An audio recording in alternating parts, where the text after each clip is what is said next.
Hello, my name is Ralph Trecarton. I am the Dean of the School of Business at Andrews University. Today, businesses and professionals are struggling to make wise decisions during this time of worldwide crisis caused by the COVID-19 pandemic. Some people call this the coronavirus pandemic. In the following short presentations, we would like several of our professors to share with you some ideas for surviving this disruption and for planning for a strong future. We are hoping that the robust economy in Vietnam is not damaged for too long or too badly as a result of this situation. The ideas shared are not meant to be exhaustive answers to questions, but just a starting point for your planning. All businesses should be carefully planning so as to position themselves for outstanding success in a variety of market conditions. Here in the United States, where our main university campus is located, in the state of Michigan, we are very close to a state of lockdown. The governor of our state has closed all of the schools, and students are all finishing up their studies through online delivery of education. All non-essential employees have been told to stay home. A number of employees have had their employment hours reduced or have been put on temporary leave without pay. The government has promised to fill in the gap with unemployment compensation. Most of the small and medium-sized businesses have been required to close down. Of course, this raises many questions for the owners and employees of these businesses. We hope to give you some ideas of things your business can do during the crisis and how to prepare the business for the business environment as we come out of this situation. It is my sincere hope that someday I will be able to meet you in Vietnam or in the United States. We are very pleased with the quality of our Vietnamese students that have graduated with our Andrews University MBA degree or with our BBA degrees, Bachelor of Business Administration degrees. For now, we hope you enjoy the following presentation. Thank you.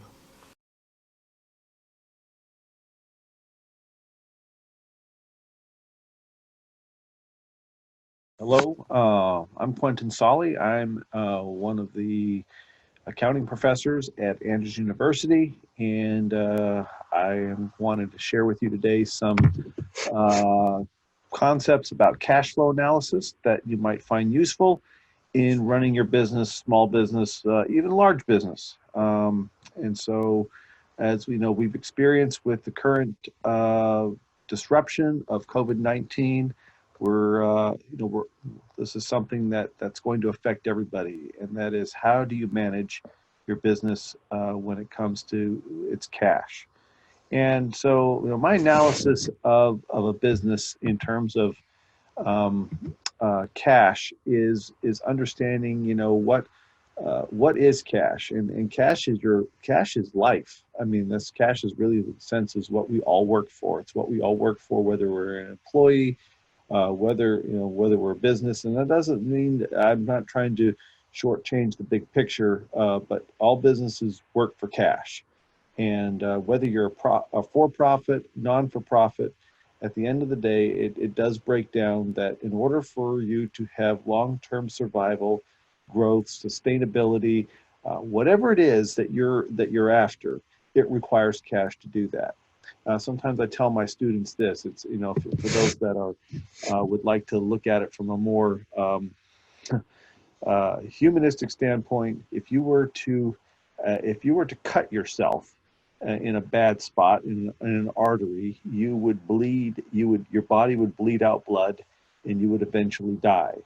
And your blood is what makes your body function. It takes oxygen. It takes oxygen, and it takes it to, because your blood circulates via your heart and organs and so on. It circulates the oxygen around your body. And if you bleed out, if you lose all your blood, you will die. And if your business bleeds out all of its cash, it will die. I don't care if it's for-profit, non-for-profit. You don't have cash, you're not going to have a business. And so, essentially speaking, we can talk about, people talk about customers, they talk about, and it's all important. but at the end of the day, we all work for cash. And so this is really an important thing to really keep an eye on, and that is, how's your business doing?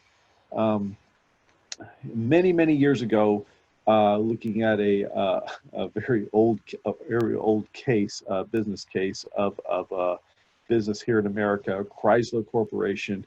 It was in horrible financial shape. It was restructured.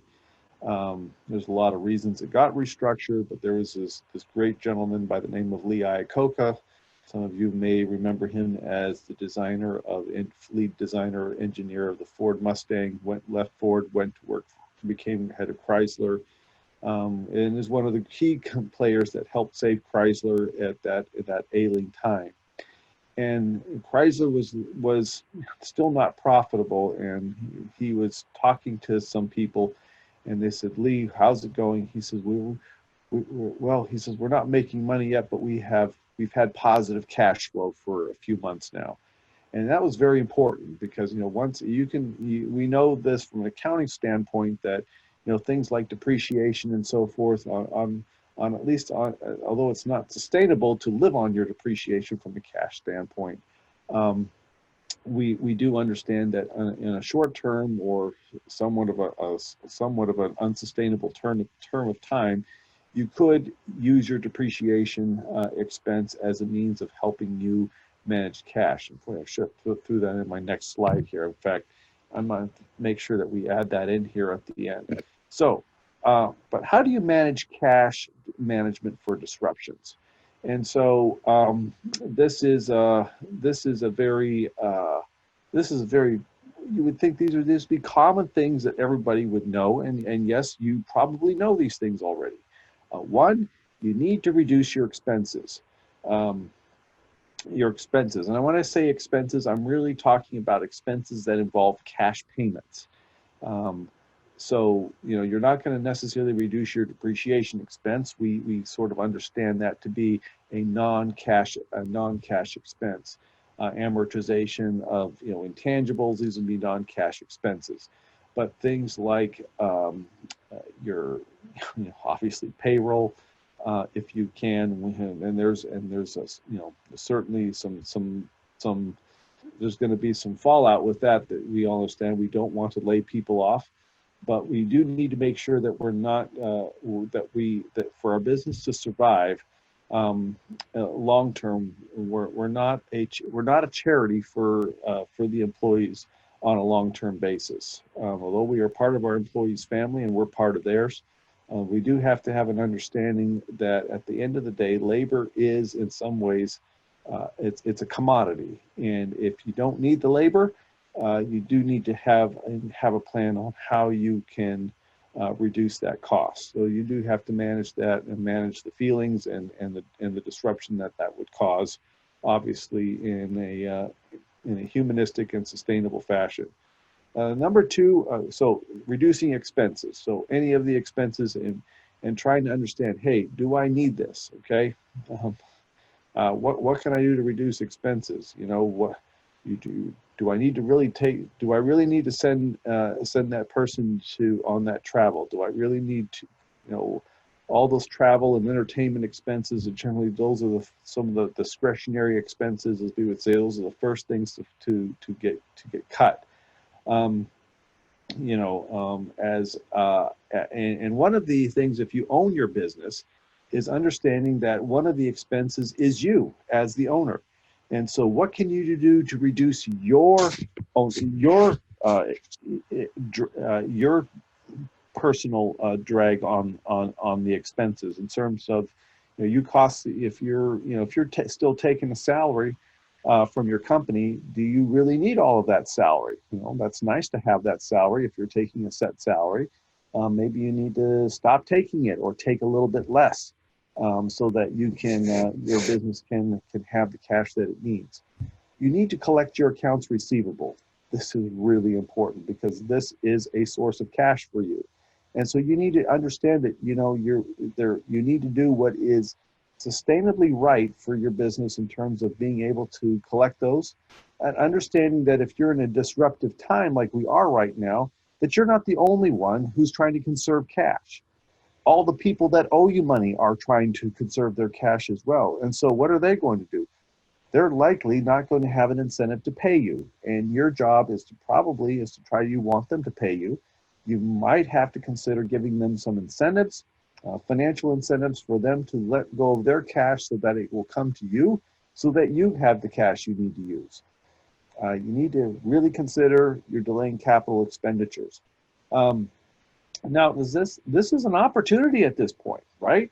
And you think about it. There's other businesses out there that are supplying you things that you need for your business to run long term and making the investments that you need to make in your business.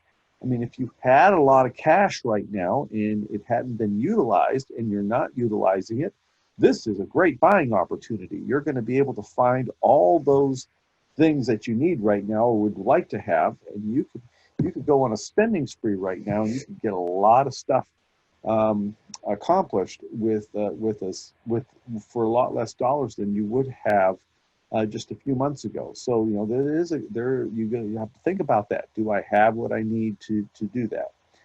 You need to actively plan your cash flow at least 3, even 6 months ahead of where you are. So knowing where you're going to be and understanding. And one of the things that you can use those accounts receivable turnover ratios. You can use those inventory turnover ratios to help you kind of monitor some of those things in terms of understanding how that's affecting your cash. And so knowing what's happening. And knowing, saying, hey, you're going to start to get a timing of this, and maybe you already have. You say, sometimes I get this big payment in this customer, and it takes care of this particular large bill, and all of a sudden that payment doesn't show up on time. That bill is still due, and you start to notice that there's a disruption in your cash flow, and things just don't like. It's like, wow, I used to pay this bill earlier in the month, and now I'm paying it later in the month. Well, maybe that's what you should be doing, or you're going to start to see those disruptions, and you're going to want to say, hey, what can I do to do that? Manage those things. And so looking at those current ratios and those quick acid, we sometimes call it the quick ratio or the acid turnover, or the acid test ratio. Looking at those ratios and understanding how are those affecting me. And then obviously, we would have said this before now, you really should have enough cash to survive a disruption if you're going to really be a sustainable business. And so, coming out of this, obviously businesses that have enough cash to survive this disruption, coming out of this disruption, you're certainly going to want to have a plan for bringing that cash balance back up to a level where you can survive the next disruption if we get one. And so, there's going to be some different ratios depending on your type of business and so forth. And the question is, well, how much cash should I have on hand at any given time? I mean, we look at some of the big companies out there, Apple being one of those. It has a huge amount of cash on hand, so we could survive a disruption for quite a few months. So anyway, I brought one of those here in this next couple of slides, looking at this and saying, how can you measure this, and what are some of the things that you can do to assess that?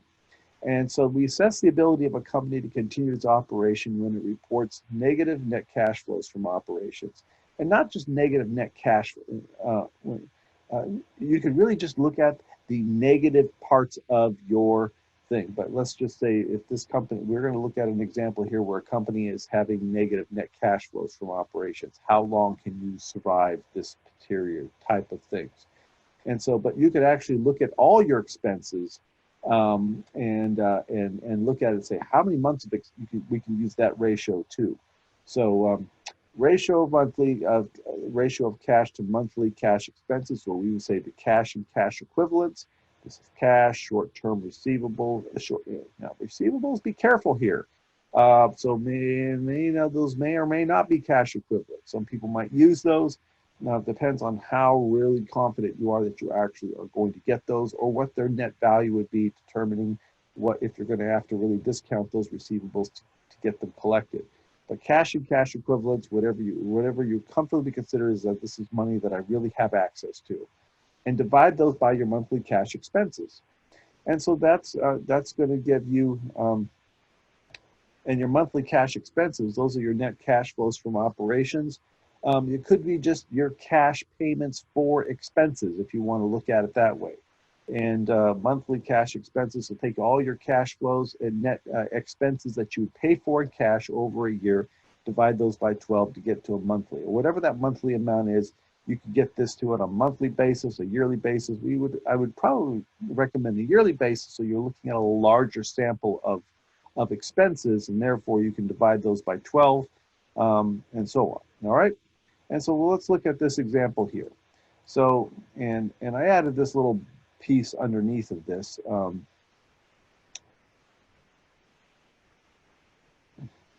I don't know if you can see my video there of what I'm doing here. Maybe it's working, maybe it's not. So we have, this is Z-Tech Incorporated, and we're just looking at 2 years worth of, they had negative net cash flows from operating activities. In year one was 3.6 million, and in year two was about 3.4 million. And the cash equivalents at the end of each year. At the end of year one, they had 2,550,000. At the end of year two, they had 1,824,000. And so, taking their monthly cash expenses, and so then they, I believe that's taking the 3.6 here and dividing it by 12, and so that was year one, $300,000, and the monthly cash expenses. And I could say, again, I put this in here, the net cash in this case are the actual payments, or could be the actual payments. They may have been the net cash flows from operating activities on the statement of cash flows. I didn't see the actual full set of data on this, but I think you could use this formula in a couple of different ways. But anyway, what this comes down to is that they take the cash equivalents for that year, they divide that by that monthly amount, and you can see here that basically in year one they had about 8.5 months of cash on hand, and in year two it dropped to about 6.4. And so this is really you can do this ratio each month if you know what this amount is, and you can kind of see, okay, well how's this going to work going forward? How many months can my business survive with cash? And so this is looking at all of it. If you just wanted to, you could take this down to a real basic scenario. What if your revenue stopped completely? And no more revenue coming in, nothing, no more cash was received. How long could your business survive? You could look at it from that perspective. So this kind of takes it out that with this particular data, what it was reducing it down to was basically taking the net cash flows from operating activities and looking at it from that perspective, which may or may not be a completely accurate predictive value in the disruptive area like we're at right now, because looking over the last 12 months is not necessarily going to be indicative to what's going to happen in this 12 months. So you're going to have to really look at a statement of cash flows and forecast it going forward. But I believe these formulas are still useful here, because you can still come up with these this thing and trying to forecast how long can I survive with what I have, depending if this disruption continues, slows down, and how that's going to work. Well, best of luck to all of you out there as you try to navigate COVID-19. I know we're all looking at the same thing, whether it's personally, professionally, what it is that we're going to have to do to maintain our businesses and our personal lives going forward. I wish you all the best on your cash flow, and we'll talk to you soon.